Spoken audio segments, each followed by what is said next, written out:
Today we're going to take an objective look at bluegrass versus Bermuda grass for sports fields in the northern transition zone. Well, first, we'll talk about some basics between bluegrass and Bermuda grass and how they function, and then we'll dive a little bit deeper into some of the key considerations around maintaining these fields that we should have, understand the differences and similarities between the two. First, let's look at bluegrass. It's a cool season turf grass that's characterized by its medium to dark green leaf blades. And really, what sets it apart from other cool season species for sports fields is its ability to form a strong sod layer. And this is done through underground stems called rhizomes that grow underneath the soil, produce daughter plants that continue to knit the turf tighter and tighter together. And so this makes it have a really, really high traffic tolerance and shear strength that makes it stand up to a lot of heavy play, and it has the ability to repair itself as well. So Bermuda grass is kind of very similar, but it's a warm season grass. So it grows predominantly in summertime here in Ohio and in the Midwest. It does not grow quite as well in the fall, and it takes a little bit longer for it to work.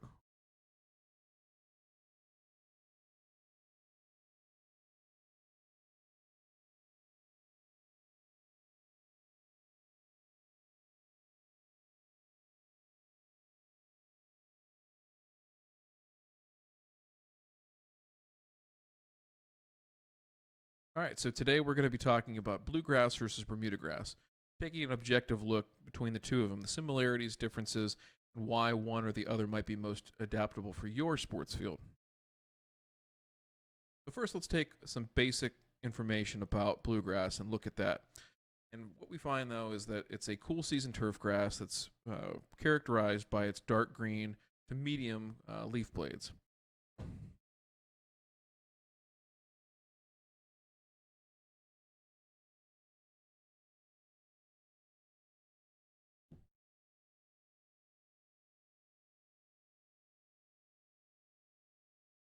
Today, we're going to look at bluegrass versus Bermuda grass. Today, we're going to look at bluegrass versus Bermuda grass and look at a objective.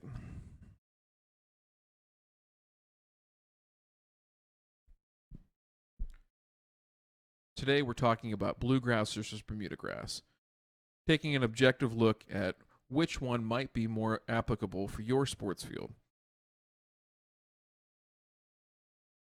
Now, first, we want to go through some basic information about both types of grasses, starting with Kentucky bluegrass. Now, it's characterized by a medium to dark green leaf blade, and what really makes it perform well and sets it apart from other cool season species for sports turf is its strong sod former. It does this with underground stems known as rhizomes, and what these do is they push out new daughter plants that help the turf knit together very, very, very tightly.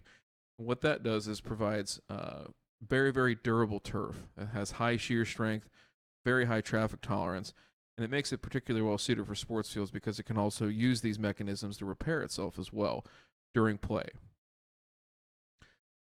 So Bermuda grass is very, very similar, other than it's a warm season turf grass. So again, it has a dense root system, and it propagates mainly through stolons, which are above ground stems that knit together and form that strong sod layer, just like we talked about with Kentucky bluegrass. Now, again, very, very high shear strength and traffic tolerance, the ability to repair itself when it's in peak growth season, which we'll talk about here a little bit later in the presentation. But again, a very, very durable grass, just the same as Kentucky bluegrass. So when we talk about the key considerations from a maintenance aspect, things that we need to think about and consider when we're deciding between one or the other, we need to understand all of these key components that go into maintenance. So let's take this step by step, and we'll begin with mowing. When we talk about mowing turf grass in general, we're deciding between a reel mower and a rotary mower. And the two key considerations there are one, quality of cut, and then two, height of cut.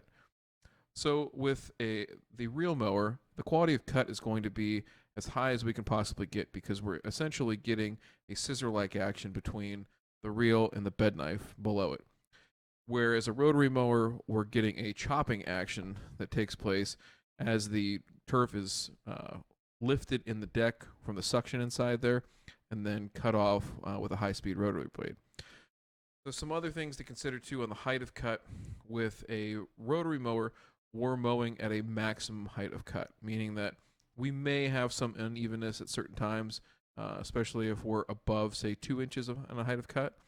So typically with either one of these at a sports field level, we'd like to be around somewhere between 3/4 of an inch and 1.5 inches, ideal height of cut for either of these surfaces. So in looking at that, we look at Kentucky bluegrass and know that either a reel or a rotary is going to work in either situation. Certainly, if the Kentucky bluegrass is going to be mowed at a higher height, say 2 inches or higher, we definitely would want to have a rotary mower to do that.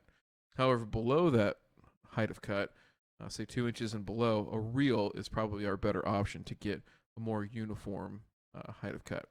Now with Bermuda grass, we really don't want to maintain it any higher than 1.5 inches, and so a reel mower makes the most sense to take care of it. Now moving along to plant diseases. Now this is based here in Ohio. Kentucky bluegrass at 1.5 inches needs preventative fungicide applications basically from April through October. Those are going to be somewhere in the order of every 2 to 4 weeks, depending on the products that are selected. And so that is a fairly intensive program that, from a labor or cost standpoint, to get those things done. Now, Bermuda grass requires only one fungicide application here in Ohio, and that's in September to prevent spring diseases from popping up on it. Now, as we move along to insect pests, essentially the same products and same strategies we'd use to control insects on Kentucky bluegrass, we would do the very same on Bermuda grass here in Ohio. So not too dissimilar in that sense, and so those are pretty much equal between the two. Now weeds, this is where it can get tricky. Broadleaf weeds such as dandelion, clover, things of that nature are essentially treated the same between both surfaces. Grassy weeds like crabgrass are definitely more easily controlled in Kentucky bluegrass. The herbicides that are used for that can be a little bit finicky to work with on Bermuda grass. We just have to be careful with those. When it comes to our two biggest grassy weeds, though, the two most troublesome ones that we deal with in sports turf, and those being Poa annua and Poa trivialis, these are the ones that we're most concerned about. And so with Bermuda grass, we have chemical control options that are definitely favorable. Things that we can spray to remove those grasses on Bermuda grass that we can't spray on Kentucky bluegrass. And when it comes to mechanical control, there are things that we can do to remove the POA and grow back in either bluegrass or Bermuda grass in very short order. Now, it's a little bit longer when it comes to bluegrass, or something on the order of about 10 to 12 weeks, whereas if we did this mechanical removal on Bermuda grass, it would probably be somewhere in the order of 7 to 8 weeks. So again, just a little bit of a scheduling thing there, depending on what type of removal strategy. But again, these are issues that will have to be dealt with down the line to protect and preserve the integrity of the chosen grass that you have on the field. Either way, whether it's Kentucky bluegrass or Bermuda grass.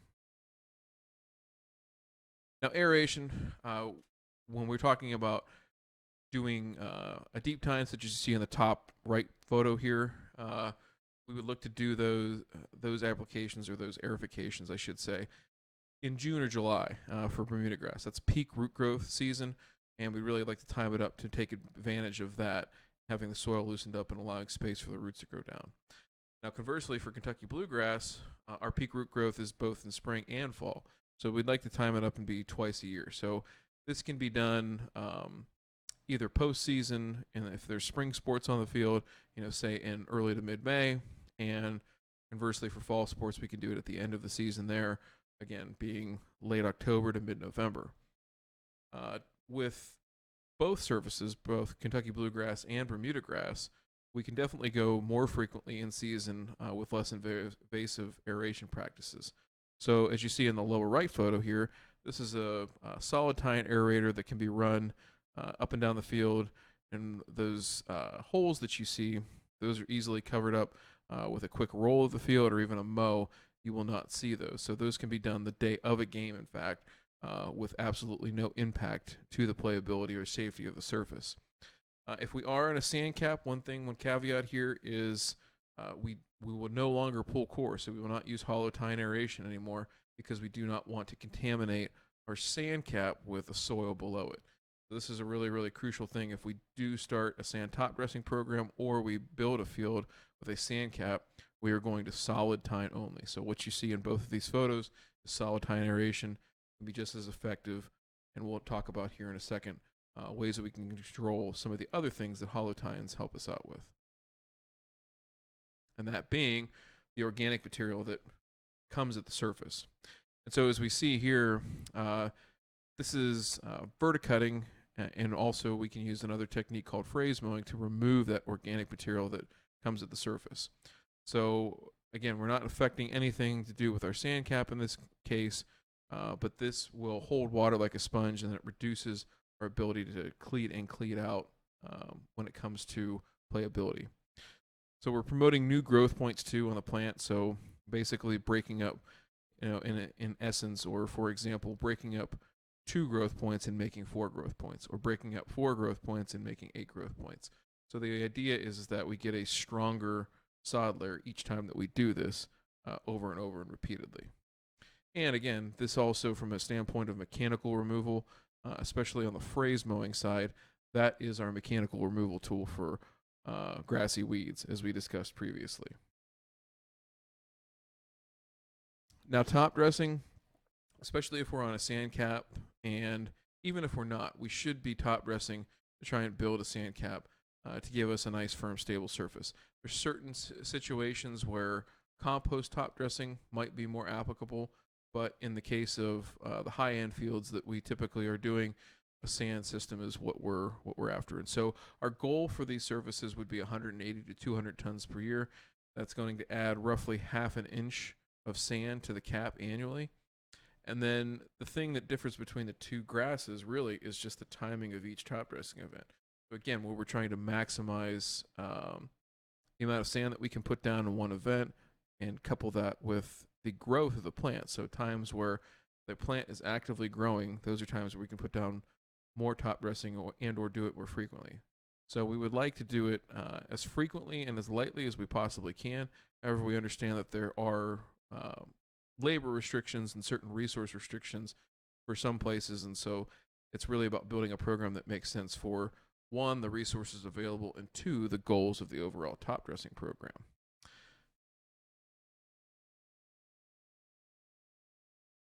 Now moving on to seeding. Kentucky bluegrass, we would seed that field at the end of the fall season to try and promote new growth into the spring. We might even do that a little bit later into winter or even late winter.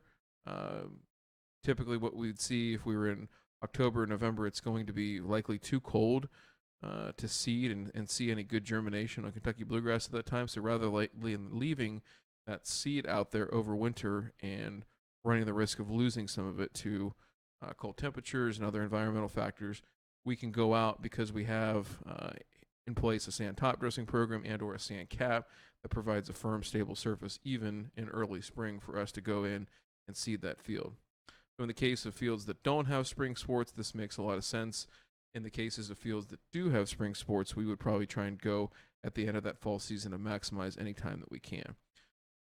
And then with Bermuda grass, we're overseeding here, again, this is in Ohio, in early September with perennial ryegrass.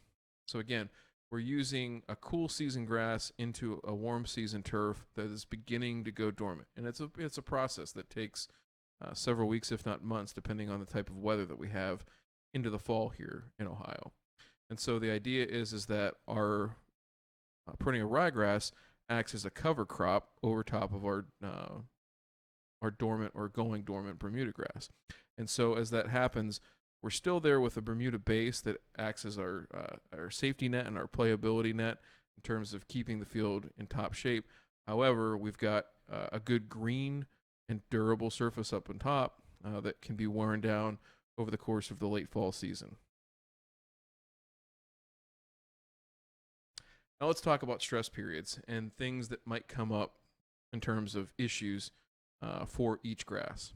Bermuda grass, the stress period is absolutely unequivocally the wintertime and early spring.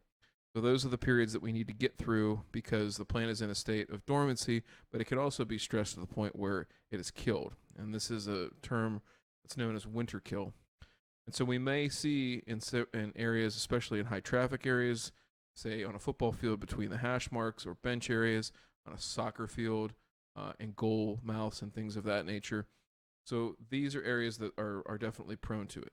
There are things that we can do to mitigate this, however. So one is using covers to cover the field and protect it through the wintertime from the harshest temperatures and the exposure to very, very cold air when there's no snow cover. So these covers can be installed in the late fall, early winter, and be left on until early spring, or whenever the field needs to be used. That pull-off time can be adjusted, based on schedules and sports and things of that nature. So with Kentucky bluegrass, the stress period is midsummer through early fall. And really the critical factors here are going to be disease management and then proper watering. If we're going to make it through summer, if we don't nail those two things, it's going to be very, very difficult to have a successful field that we can put a high volume of games and play on, particularly in the fall. So getting those two things right requires not only more resources, but a more careful and watchful eye, more trained hands to make sure that we're not missing anything, because it literally could be a 1 to 3 day stretch that does end the entire summer. And so not without sounding too alarming, but again, it is very, very incumbent upon the folks that are taking care of the field to be under a watchful eye and make sure that they're looking after those two critical factors. So, if we do have problems, what do we do? Well, if we have Bermuda, we know that it's going to fail as it begins to green up. So that's going to be in that mid-May to early June time frame here in Ohio. And we basically, if we have no events or games or anything on that field, we should have a period of somewhere between 8 and 13 weeks to resprig the affected areas. It's not likely to be the entire field. It's not even likely to be large-scale areas of the entire field, especially if we're using the more cold-tolerant varieties of Bermuda grass. So, with that being said, we have a period where there are no games, there's less pressure, but we have to be ready by a certain date. So it gives us a little bit of a window to work within. Whereas with Kentucky bluegrass, if we have a tough summer and we go into a situation where we have a lot of play, the likelihood of that field failing is more apt to be in season. So as we're playing on it, we have issues again with plants and turf that were disease ridden over the summertime or improperly watered, things of that nature. So again, making sure those things are right and the resources and folks that are in place know what to do during the summertime, it shouldn't be an issue. But if there is failure, it's likely to come during the season. Now, if that happened, we'd be definitely putting down aggressive rates of Protea ryegrass to try and get that quick germination and get that cover on the field as soon as possible, and then reassess after that fall season of what to do. So again, those are the two windows and those are the two scenarios that are most likely to play out. Certainly there could be other issues that come up, but again, these are the most likely ones that could happen.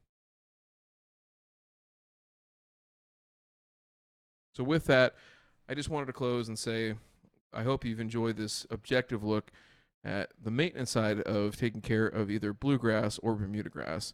If you have questions, feel free to reach out to me. My email address is ryan@fieldsourceohio.com. Thanks.